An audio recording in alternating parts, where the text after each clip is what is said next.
জয়গুরু, নমস্কার সকলকে। আপনারা এর আগে দেখেছেন আমাদের চিন্ময়দা বা চণ্ডীদা, তিনি হচ্ছেন দেবীর প্রাণ প্রতিষ্ঠার আগে দেবীকে প্রদর্শনের জন্য লেলিহান মুদ্রা প্রদর্শন করে দেখালেন কিভাবে দেবীকে লেলিহান মুদ্রা প্রদর্শন করতে হয় বা দেখাতে হয়।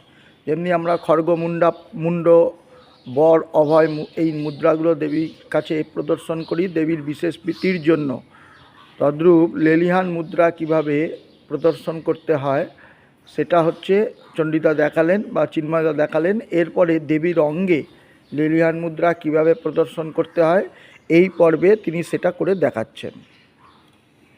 আমি চণ্ডীদাকে অনুরোধ করছি মুদ্রাটি প্রদর্শন করার জন্য। জয়গুরু। তো এর আগে আপনারা দেখেছেন যে আগের ভিডিওতে লেলিহা মুদ্রা প্রদর্শনের মুদ্রা। তো এবার দেবীর অঙ্গে আমরা প্রাণ প্রতিষ্ঠা করি তখন সেই মুদ্রা প্রদর্শিত হয়, যেটা লেলিহান মুদ্রা।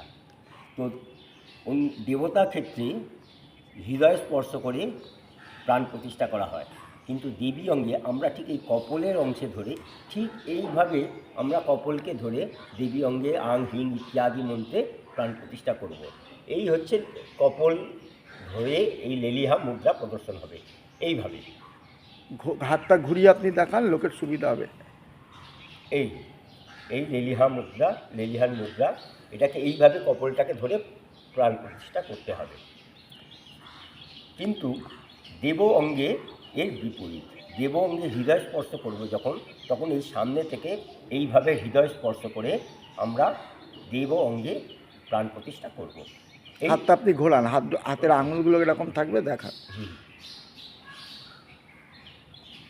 অনেকটা দেখুন অভয় মুদ্রার ন্যায় কনিষ্ঠাটা একটু ছেড়ে এগিয়ে থাকবে পেছনের দিকে, আর অঙ্গুষ্ঠ গোকর্ণাকৃতি মুদ্রার ন্যায়। হ্যাঁ, ঠিক আছে, দেখান এবার। দেব অঙ্গে এইভাবে সোজা প্রাণ প্রতিষ্ঠা হবে এবং দেবী অঙ্গে এইভাবে একটু তির্যকভাবে দেবীর কপল স্পর্শ হবে। দেবীর কিন্তু হৃদয় স্পর্শ হবে না। জয়গুরু, নমস্কার।